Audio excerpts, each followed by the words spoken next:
कांग्रेस इस विधानसभा चुनाव में जोर शोर से कमर कसकर उतरने जा रही है। पार्टी ने अब तक 21 सीटों पर प्रत्याशियों का ऐलान किया है। जनता को कांग्रेस के उम्मीदवारों की दूसरी सूची का इंतजार है। जेएमएम की तीसरी सूची आ चुकी है, मगर कांग्रेस की दूसरी सूची कहां अटकी है? सियासी हलके में इसकी चर्चा होने लगी है। नेता कानाफूसी कर रहे हैं कि आखिर कांग्रेस की दूसरी सूची कब तक आएगी। यह सूची किस पेच में फंसी है, हम आज इसकी समीक्षा करेंगे। लेकिन इससे पहले आप हमारे न्यूज चैनल फिफ्थ पिलर को सब्सक्राइब कर लीजिए, ताकि विधानसभा चुनाव के दौरान सारे राजनीतिक अपडेट आप तक पहुंचते रहें। कांग्रेस की जो पहली सूची जारी हुई है, उसमें एकमात्र मुस्लिम उम्मीदवार हैं इरफान अंसारी। उन्हें जामताड़ा से टिकट दिया गया है। इस सूची के आते ही विरोधी खेमा कांग्रेस पर तंज कसने लगा कि पार्टी की पहली सूची में कितने मुस्लिम उम्मीदवार हैं। इसके बाद कांग्रेस ने दिल्ली में एक हाई लेवल मीटिंग की है।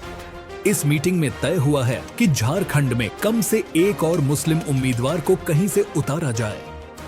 तब उन सीटों की तलाश शुरू हुई जहां से मुस्लिम कैंडिडेट जीत सकता है। बताते हैं कि कांग्रेस के थिंक टैंक ने 2 सीटें खोजी हैं। यह सीटें धनबाद और बोकारो हैं।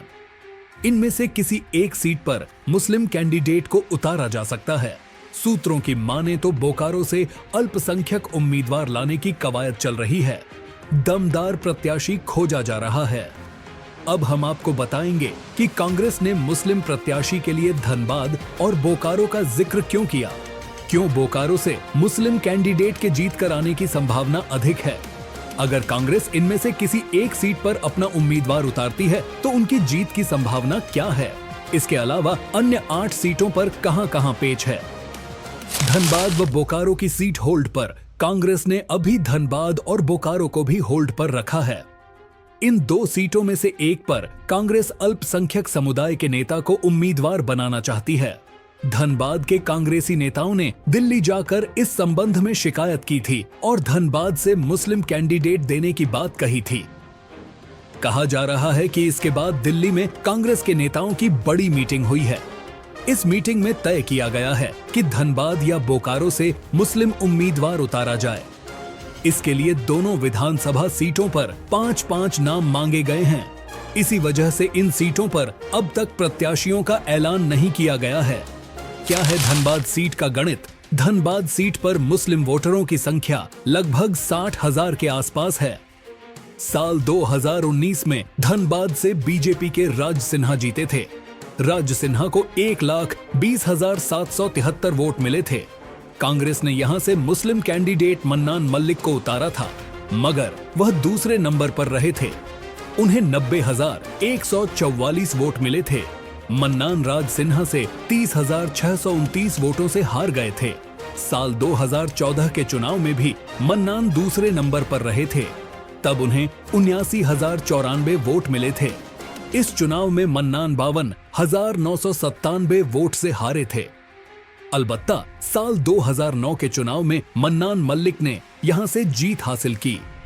उन्होंने बीजेपी के राज सिन्हा को कांटे के मुकाबले में सिर्फ 890 वोटों से हराया था। साल 2005 के चुनाव में भी मन्नान दूसरे नंबर पर थे। उन्हें 62,012 वोट मिले थे। वह राज सिन्हा से 21,680 वोटों से हार गए थे। कांग्रेस के थिंक टैंक ने भी धनबाद सीट का पूरा आकलन किया है। साथ ही शहर से फीडबैक भी लिया गया है। धनबाद का फीडबैक है कि यहां से मुस्लिम कैंडिडेट का जीतना मुश्किल है। फिर भी कुछ नेता अल्पसंख्यक उम्मीदवार की ही बात कर रहे हैं। इसलिए पार्टी यहां से किसी दमदार उम्मीदवार की तलाश में है। यहां से कांग्रेस से जिलाध्यक्ष संतोष सिंह टिकट के दावेदारों में से एक हैं। जानिए बोकारो सीट की केमिस्ट्री। बोकारो में मुस्लिम वोटरों की संख्या लगभग 50,000 के आसपास है। यहां से साल 2005 में कांग्रेस के टिकट पर इजराइल अंसारी जीते थे। तब उन्हें 44,939 वोट मिले थे। उन्होंने झारखंड वनांचल कांग्रेस के समरेश सिंह को 5,041 वोटों से हराया था। साल 2019 के चुनाव में बोकारो सीट पर कांग्रेस ने मुस्लिम उम्मीदवार नहीं खड़ा किया था। इस चुनाव में बीजेपी के बिरंची नारायण चुनाव जीते थे। साल 2014 के चुनाव में कांग्रेस ने मंजूर अंसारी को उतारा था, मगर वह नहीं जीत पाए थे। इस चुनाव में मंजूर अंसारी को 28,295 वोट मिले थे। इस चुनाव में 2 मुस्लिम कैंडिडेट थे। इजराइल अंसारी ने झारखंड विकास पार्टी से चुनाव लड़ा था। उन्हें 20,120 वोट मिले थे। इस चुनाव में जेएमएम को 13,922 वोट मिले थे। आपको बता दें कि पार्टी बोकारो से किसी मुस्लिम उम्मीदवार को टिकट दे सकती है, क्योंकि पार्टी की गणित है कि इस सीट पर मुस्लिम मत निर्णायक हालत में तो हैं ही। जेएमएम के वोट मिल गए तो कांग्रेस का पंजा जीत सकता है। इन सीटों पर भी कांग्रेस की उम्मीदवारी का पेच। जिन 8 सीटों पर कांग्रेस ने अब तक उम्मीदवारों की घोषणा नहीं की है, उनमें पाकुड़, धनबाद, बोकारो, डाल्टनगंज, कांके, बरही, छतरपुर और पांकी की सीटें हैं। इनमें कांग्रेस अब तक उम्मीदवारों का चयन नहीं कर पाई है। इलाके से फीडबैक लिया जा रहा है। पाकुड़ विधानसभा सीट कांग्रेस के पूर्व मंत्री आलमगीर आलम की सीट है। यहां से उनके बेटे तनवीर आलम टिकट के मजबूत दावेदार हैं। आलमगीर आलम की पत्नी निशात आलम को भी लड़ाने पर मंथन हो रहा है। कांग्रेस का थिंक टैंक सोच रहा है कि यहां से किसे लड़ाया जाए ताकि सीट पार्टी की ही झोली में गिरे। उम्मीदवारी के लिए पूर्व विधायक अकील अख्तर का भी नाम आ रहा है। कांके में भी पिछला चुनाव लड़ने वाले सुरेश बैठा के अलावा कांग्रेस निरंजन पासवान, संजय पासवान, चंदन बैठा और केदार पासवान के बीच से उम्मीदवार की तलाश में जुटी है। वैसे चंदन बैठा का नाम सबसे ऊपर है। डाल्टनगंज में केएन त्रिपाठी कांग्रेस प्रत्याशी हो सकते हैं। पूर्व विधानसभा अध्यक्ष इंद्र सिंह नामधारी भी अपने बेटे दिलीप नामधारी को टिकट दिलाने के लिए जोर लगा रहे हैं। कई अन्य दावेदार भी सामने हैं।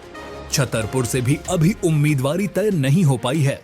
चर्चा है कि यहां से पूर्व मंत्री राधा कृष्ण किशोर चुनाव लड़ेंगे। उन्होंने कांग्रेस ज्वाइन कर ली है। विमला देवी भी उम्मीदवार हो सकती हैं। बरही में उमाशंकर अकेला अपने बेटे रविशंकर अकेला को लड़ाने की बात कह रहे थे, मगर उमाशंकर अकेला को ही यहां से चुनाव लड़ने को कहा जा रहा है। जिन सीटों पर कांग्रेस को उम्मीदवारों की दूसरी सूची जारी करनी है, वहां दूसरे चरण में चुनाव है। इन सीटों पर 22 अक्टूबर से नामांकन का दौर चल रहा है। 29 अक्टूबर को नामांकन का आखिरी दिन है। इससे पहले कांग्रेस अपने उम्मीदवारों की दूसरी सूची जारी कर देगी। आपको हमारा वीडियो कैसा लगा? कमेंट बॉक्स में जरूर बताएं। हमारे न्यूज चैनल फिफ्थ पिलर को लाइक और सब्सक्राइब जरूर कर लें, ताकि झारखंड विधानसभा चुनाव के दौरान सारे राजनीतिक अपडेट आप तक पहुंचते रहें।